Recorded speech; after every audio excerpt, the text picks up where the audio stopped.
1h03, programa Olhares chegando para deixar essa tarde de sexta-feira ainda melhor. Seja bem-vindo, seja bem-vinda. Nessa semana, gente, estamos falando sobre relacionamentos, então a gente não poderia deixar de mostrar uma entrevista sobre relacionamentos virtuais. Vamos trazer outros assuntos também, como relacionamentos familiares e mágoas. A mágoa é considerada uma das maiores doenças da humanidade. Saúde, né? Bem-estar do corpo, da mente, isso aí a gente vai conversar também. Vamos começar fazendo um alerta sobre o consumo de açúcar em excesso, que está relacionado a várias doenças. Uma pesquisa do Ministério da Saúde comprova que o brasileiro está comendo muito açúcar, principalmente, olhem só, os jovens. Mais de 30% deles consomem doces, refrigerantes e sucos artificiais 5 dias por semana, o que é considerado um consumo excessivo. E aí, para falar sobre esse assunto, nós convidamos a Vanessa Luque, que é nutricionista. Vanessa, é um prazer tê-la aqui, tudo bem? Tudo bem, prazer meu, obrigada pelo convite. A gente que agradece a presença. Uma pesquisa como essa que eu acabei de falar assusta, principalmente que está relacionada ao excesso de açúcar, o consumo entre os jovens. Aí eu te pergunto, a gente tem tanta informação, a gente tem tanto acesso à informação, que o excesso de açúcar faz mal, está relacionado a várias doenças, e as pessoas continuam consumindo. Você acha que passa por onde? Assim, quebrar de consumir açúcar? Isso, na verdade o açúcar, o mais prejudicial que todo mundo mais consome seria o açúcar refinado, né? Que ele passa por todo um processo de refinamento e são retirados todos os nutrientes, então ele é totalmente químico. É aquele açúcar branquinho, assim? O branquinho, exatamente, que ele é adicionado também em vários alimentos. E diferente do que todo mundo pensa, às vezes está escrito que o alimento é zero adição de açúcar, mas ele contém outros tipos de açúcar que são mascarados. E, na verdade, são outros nomes que são dados aos açúcares, né? Como a maltodextrina, xarope de frutose, xarope de milho. Tudo isso são tipos de açúcares que também vão ter um impacto super prejudicial à nossa saúde. Então, mais presente nos alimentos industrializados? Exatamente. Tá, então eu acho que se eu tenho a consciência que eu quero consumir menos açúcar... Eu tenho que cuidar com os alimentos industrializados também. Não é só o açúcar adicionado que a gente chama, o açúcar que eu coloco no café, por exemplo? Isso, é o açúcar como um todo. E os carboidratos refinados, como o pão, o trigo, as farinhas refinadas em geral, elas também são transformadas em açúcares. Então, diferente do que todo mundo pensa, cortar açúcar, consumir adoçante, que também está trocando 6 por meia dúzia, porque também são compostos químicos, os açúcares dos alimentos também têm um impacto super prejudicial à nossa saúde. Isso eu ia te perguntar, a pessoa que, não, eu não tô mais comendo açúcar, tô só no adoçante, a mesma coisa, então? A mesma coisa, com exceção dos adoçantes que são um pouco mais naturais, que no caso do stevia, a talmatina ou o xilitol, que são tipos de adoçantes que a gente já tem disponíveis no mercado. Hoje tem muitas opções para fazer as substituições, né? Isso. Que dica que você pode dar pra gente? Então, eu gosto sempre de indicar que açúcar é açúcar, independente da forma que ele for. Mas, para consumir numa receita de um bolo, ou tá incluindo de vez em quando no dia a dia, na minha opinião, o açúcar de coco seria a indicação melhor, que ele é extraído do coco, ele tem um índice glicêmico menor do que o açúcar mascavo ou demerara, mas que também são ótimas substituições, por não passar por um processo de refino e se concentrar todas as fontes de sais minerais no açúcar por não ter todo esse processo, né? O açúcar de coco, a quantidade vai menos? Ele é mais, o gosto é mais forte? Ele é um pouco mais forte, bem parecido com o açúcar mascavo. No caso, quem não gosta daquele sabor residual, teria que optar pelo açúcar demerara, que também é uma ótima substituição, fontes de fibras e de nutrientes. Mas o índice glicêmico, o que é o índice glicêmico? A velocidade com que o açúcar do alimento vai entrar na minha corrente sanguínea e vai levar a minha glicemia. Quanto menos rápido esse processo acontece, menos eu libero a insulina. E a insulina é um hormônio extremamente anabólico que principalmente vai fazer o acúmulo de gordura abdominal, aumentando a circunferência abdominal e predispondo o desenvolvimento de várias doenças. Lá na frente, obesidade, diabetes, problemas hepáticos, aumento de triglicerídeo, colesterol, todos esses processos se envolvem. Problemas cardíacos, exatamente. Tem uma quantidade, Vanessa, que é considerado um consumo seguro por dia de açúcar? Não, eu não indico açúcar diário para ninguém. É zero, então? Zero. O que pode tá adicionando no dia a dia para estar substituindo as opções de açúcar são as frutas secas, né? Sempre acompanhado com uma fonte de gorduras, aliar umas oleaginosas ou fontes de fibras, a gente está daí balanceando uma refeição. Uhum. Essa questão do açúcar, principalmente para criança, né? A gente fala muito da questão dos industrializados, os famosos sucos de caixinha. O que dizer sobre isso? Nenhum benefício. Nem tem fruta, na verdade eles são super artificiais, não tem nenhum benefício. Para criança, o mais indicado mesmo, eu sempre indico comer a fruta, fazer o suco de fruta. Mas, de vez em quando, o suquinho de fruta não vai ter problema nenhum, sempre natural da fruta, nunca industrializado. Hoje em dia já temos opções de sucos 100% integrais, que dá para estar utilizando também na alimentação hoje das crianças. Essa coisa, principalmente para criança, eu acho que tem muito a ver com desenvolver esse paladar, né? Exato. Acostumar. Aí acostumar o sem açúcar, que a criança vai crescer se acostumando sem. Isso também serve para o adulto. Aquele adulto que chega às vezes no consultório, sou viciado em açúcar, então vamos diminuir. Primeiro trocar e depois ir diminuindo o consumo.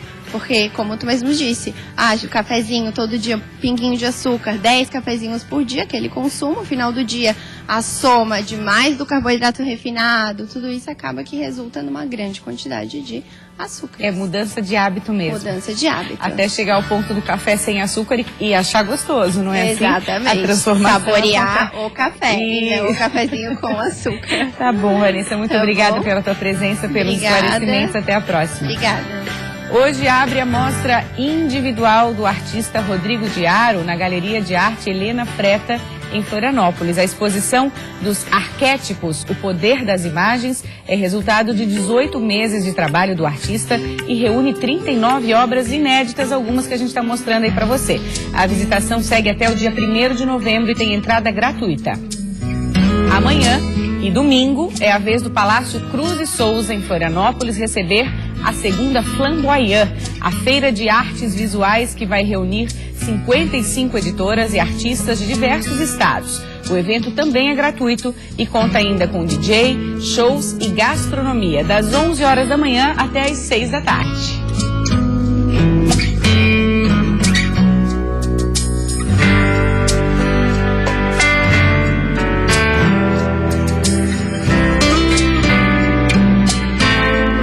Agora a gente entra no nosso tema da semana, vamos falar de relacionamentos, e aí a gente fala de relacionamentos reais versus relacionamentos virtuais. Elas escreveram um artigo a respeito desse tema e vão conversar com a gente. Bem-vinda, Giovana. Bem-vinda, Mônica. É um prazer tê-las aqui. Obrigada, igualmente. Esse artigo que vocês escreveram foi em 2010, quando estava começando a surgir as redes sociais, ainda não tinham tantos aplicativos de paquera como tem hoje, que são desenvolvidos para relacionamentos também, mas já naquela época, o que vocês constataram, assim, nessa pesquisa que levou ao artigo? Bom, de 2010 para cá, muita coisa mudou, né? Até a época que a gente escreveu, o uso mais frequente era de Orkut, MSN, hoje até outros aplicativos, outros sites são mais utilizados, né? E frequentemente no cotidiano, né? O que a gente observou na bibliografia, nas referências, é que o surgimento da internet acabou influenciando muito nos relacionamentos, impactando no sentido de que até então, até a internet ser algo comum ao nosso cotidiano, os relacionamentos necessitavam de um espaço, né, um lugar físico e um determinado período de tempo, né? Para se desenvolver, para acontecer. Isso. O que, com o surgimento da internet, já mudou tudo, né? Esses relacionamentos, eles se dão num espaço virtual, não há necessidade de um espaço físico e nem da presença física da pessoa nesse espaço, né?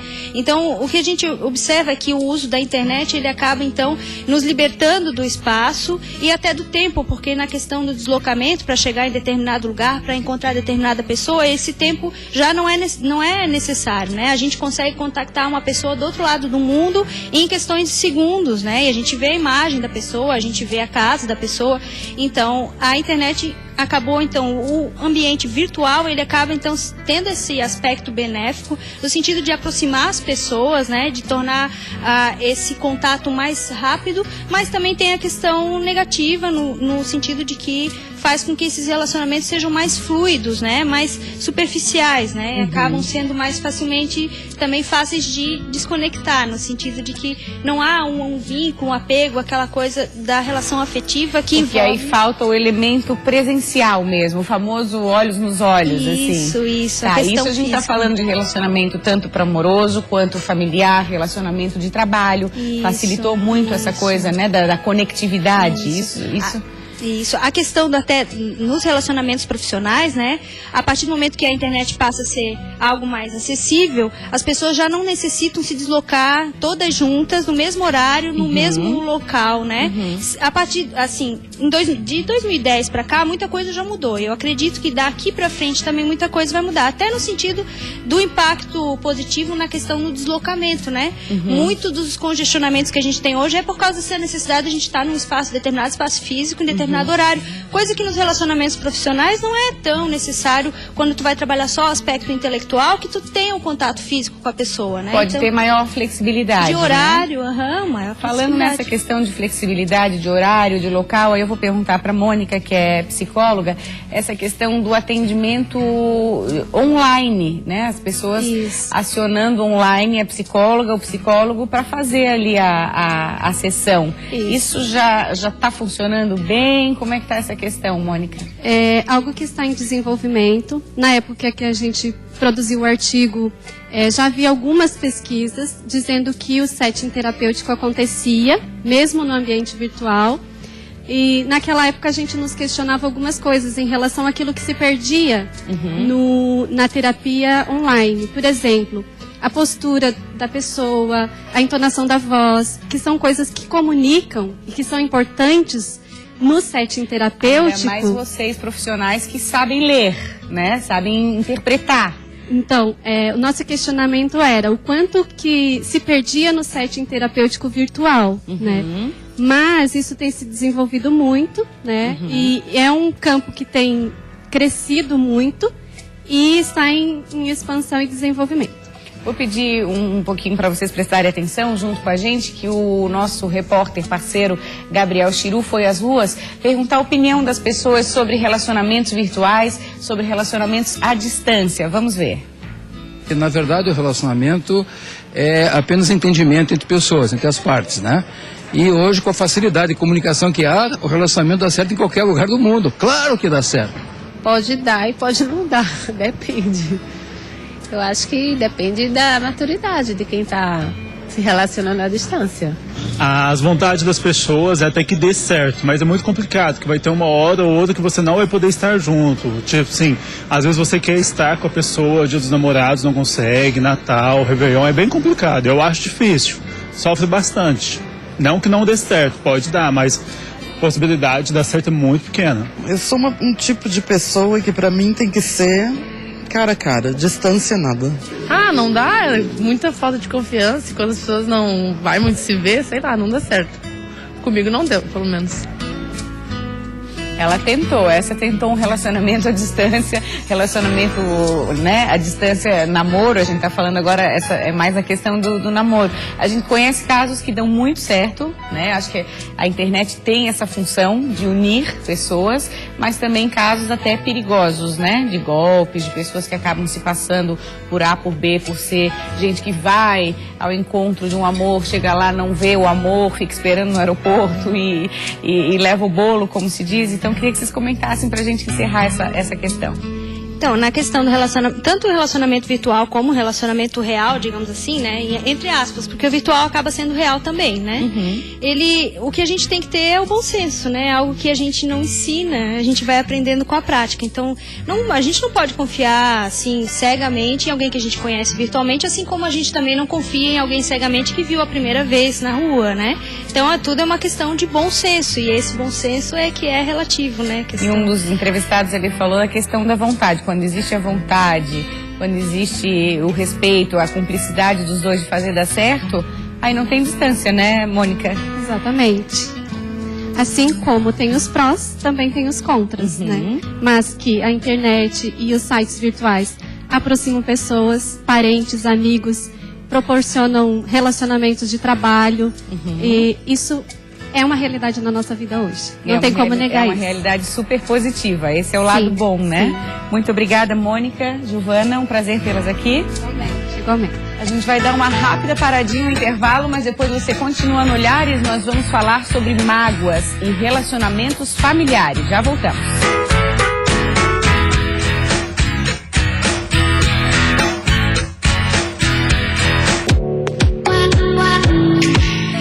O assunto agora é mágoa, tem tudo a ver com relacionamentos, né? Relacionamentos geram alegrias, com certeza, mas também geram mágoas. E aí, como é que está a nossa capacidade de lidar com essa mágoa? É assunto da entrevista com Eduardo Martins, cardiologista e pesquisador da conscienciologia. Bem-vindo ao programa Olhares. Oi, Maria Paula, obrigado, um prazer estar aqui com vocês. Falando de mágoa, a gente pode falar que é uma das principais, posso chamar de doença, um dos principais problemas da humanidade? Veja, na cardiologia a gente estuda hoje essas 3 doenças, elas são consideradas fatores de risco isolado para a pessoa ter um infarto, uma doença cardiovascular. E a mágoa, ela muitas vezes está íncita por trás de uma depressão, por trás de um estado mórbido, né, emocional, tem ela lá. Né? A mágoa está na origem. Exatamente. A mágoa, ela é uma marca. E no livro que a gente está lançando hoje, Higiene Consciencial, a gente define mágoa como uma marca num dos nossos veículos de manifestação, que é o psicossoma, é o corpo emocional. Né? A conscienciologia, ela traz essa abordagem multidimensional, multiexistencial, as nossas várias vidas, várias existências e as várias dimensões. Nós estamos aqui agora, não é só nessa dimensão intrafísica. Existe uma dimensão extrafísica aqui também, que está interagindo com você, com a equipe toda aqui, que faz toda essa assistência, que te faz falar tão bem, tão rápido, tem um processo de assistência para isso aqui que está acontecendo. Então as pessoas, quando entendem isso dessa maneira, ampliam a visão do problema. Quando a pessoa está magoada, a gente fala, Maria, que é igual o peixe dentro do mar. Só vê aquilo. Ela é embutida naquilo, imbuída daquilo. Ela é limitada? Ela não tem uma outra forma de pensar. Ela fica naquela repetição mental. Ela tem raiva da pessoa. Por exemplo, um divórcio. Né? O divórcio, por que ele é um grande problema? É um dos maiores estresses da humanidade. Tá? E por que é um grande problema? Porque a pessoa fica colocando a culpa do estado emocional dela no outro. Ela terceiriza. Exatamente. Tá. Terceiriza o estado afetivo. Então ela diz assim, eu tô assim por causa de você. Veja. Você fez isso. Você é o responsável pela minha tragédia. Então, Eduardo, né? É uma dificuldade de a gente se olhar no espelho, aí passa por um autoconhecimento também. Sabe o que é? Mais assim especificamente, é uma dificuldade de assumir a responsabilidade pelo seu estado afetivo. Então, por exemplo, se eu passei por um divórcio, eu não estou bem, estou me sentindo mal, isso é um problema meu. Intraconsciencialmente, as dificuldades são minhas. Se o contexto, a pessoa teve uma relação com esse problema, ok, pode ter sido o gatilho, né, uma responsabilidade dessa pessoa, pela situação. Mas o estado afetivo, o estado emocional é meu. O estado de como eu me sinto em relação a isso? É meu. Por exemplo, se eu estou com raiva de uma pessoa, essa raiva, ela é minha. Eu não posso jamais dizer que eu estou com raiva porque você fez isso para mim. Não, tá errado isso. Porque se eu faço isso, para eu tirar a mágoa, eu preciso que você faça alguma coisa. Olha o vínculo patológico. Pois é, então se eu assumo este problema para mim, fica mais fácil de eu lidar com essa mágoa. Porque aí a cura fica na sua mão. Entendi. Entendeu? Se eu falo assim, eu estou com raiva, então o que eu vou fazer agora? Eu vou me acalmar. Agora, se eu penso assim, eu estou com raiva e o culpado é você, o que eu vou fazer? Eu vou atrás de você. Olha a loucura. E aí a pessoa quer que a outra peça desculpa. E aí fica a vida inteira. Sim, uma loucura a gente sabe isso. De histórias de mágoas que a vida inteira. A vida inteira de irmão que não fala com irmão, de pai que não fala com filho. Então isso é uma loucura. A gente precisa assumir a nossa responsabilidade pelo que a gente é, pelo que a gente sente. Entende? Se essa mágoa polui a nossa consciência, de que forma que a gente pode trabalhar, além de tomar pra gente o problema, que outra forma que a gente pode trabalhar para lidar melhor Então, com situações que geram mágoa? Todo mundo está sujeito isso é muito a ficar interessante. magoado. Eu acabei de ler um artigo no New York Times falando sobre meditação no metrô. Né? Então tá lá todo mundo no metrô de olho fechado, assim. Eu pensei, gente, isso não existe, né? Então veja, o metrô é aquela loucura toda. O que a pessoa pode fazer quando está com mágoa? E por que é difícil a pessoa refletir? Né? Porque ela está imersa naquele processo emocional. Ela precisa aplicar uma técnica chamada estado vibracional, que é a circulação das energias. Isso dá força para a pessoa. Intimamente, a pessoa cresce, ela acende por dentro. Acaba a mágoa, acaba a raiva, acaba tudo. A pessoa fica bem, se sentindo bem. Então, ao invés de refletir no metrô ou refletir em algum outro lugar, você precisa saber como é que você está antes da reflexão. Porque senão você vai refletir no inferninho mental. É a mágoa e mágoa puxa mágoa. E puxa outros sentimentos ruins. Como rancor, como vingança Raiva, e por aí vingança. vai. Hollywood é especialista nisso, né? Mostra a raiva, a mágoa, a vingança. Novelas também, Novelas, né? A gente vê isso. Exatamente. Então, vamos resumir aqui, que infelizmente está acabando, a gente ficaria falando muito mais sobre isso, mas tem a ver com a gente buscar uma espécie de uma paz interior, Veja, olha, um equilíbrio, passa por um equilíbrio, Eduardo? Passa sim, a gente vai lançar um livro hoje chamado Higiene Consciencial, ali na Rio Branco. Eu queria convidar você que está aí vendo a televisão agora, que tem dificuldade de mágoa, que fica pensando mal dos outros, pensa mal de você mesmo, está errado isso aí. Não é para você fazer isso. Você precisa fazer o contrário. Hoje a gente vai falar sobre isso, higiene consciencial no edifício Maxins, aqui na Rio Branco. Né? A técnica principal, uma das grandes técnicas, chama padrão homeostático de referência. É você ter o referencial homeostático de você mesmo. As pessoas passam a vida inteira achando que são ruins, desprovidas de amor, desprovidas de valor, desprovidas de assistência e acreditam nisso. O referencial está doente. Então o que nós precisamos é de um novo referencial íntimo. E isso, a higiene consciencial, é uma técnica mudança importante. Mudança de padrão, mudança de conceito. E o trabalho com as energias. Em 5 minutos, meu nome é Enéas. Tá bom, Eduardo. Muito obrigada por ter trazido o tema aqui, que sempre desperta curiosidade. Não, é muito interessante. Eu gosto muito de falar sobre isso. Obrigada. Sucesso. Eu que agradeço. Sucesso hoje à noite também, legal. tá? Valeu. Obrigado. Deixa eu falar agora com a Elke, nós vamos falar sobre relacionamentos familiares. Tem um pouquinho a ver com o que a gente estava falando com o Eduardo. Tudo bom, Elke? Bem-vinda ao programa. Tudo bem. Quando a gente estava falando em mágoas, quantas situações que magoam, quantas situações que geram mágoa existem no núcleo familiar. Sim. Inclusive, desde os primórdios que as pessoas se agrupam, né, em termos de relacionamentos familiares, as pessoas se agrupam e formam suas pequenas famílias. E formando essas famílias, elas se protegem. Há uma proteção entre elas. Né? O pai e a mãe, eles protegem os seus filhos. Né? O pai, ele é o ser, eles são os modelos desta família a ser. Mas mesmo com essa proteção, é normal que aconteçam situações que desagradem, brigas, dificuldade de relacionamento que geram essas mágoas. Você, como psicóloga comportamental, o que a gente pode dizer, o que falta? Falta mais hoje em dia as pessoas se colocarem mais no lugar das outras, falta mais tolerância, falando de família mesmo. Só existe uma palavra para tudo isso: pai, mãe, pai, filho, mãe e filha, irmãos, enfim, tolerância, sabe? Essa é a palavra que é o ditatorial. E os pais, eles são os modelos. Filhos não ouvem conselhos. Filhos, eles identificam as atitudes do pai. E tem uma frase que eu sempre falo em meu consultório: o que você faz fala mais alto e eu não ouço o que você diz. Então, é o ato. É a atitude mesmo. É a atitude, só é. O conselho, a criança, até os 7 anos, ela determina seu caráter. A atitude sua é tudo. Então, mais tolerância, menos conflito familiar, certo? O bom senso, né? O bom senso. Pais possessivos, não adianta. Né? Vai chegar aquele momento que você vai ter que parar e ouvir os seus filhos. Pais possessivos, eles se tornam ditadores. Se tornando ditadores, os filhos saem dos seus lares. Saindo dos seus lares, vão procurar lá fora o que eles não acham aqui. Né? E pais conservadores também. Né? Nós estamos nos anos 2000. Então, essa conservação toda porque eles trazem educações de suas origens. Mas critica-se também o oposto, né?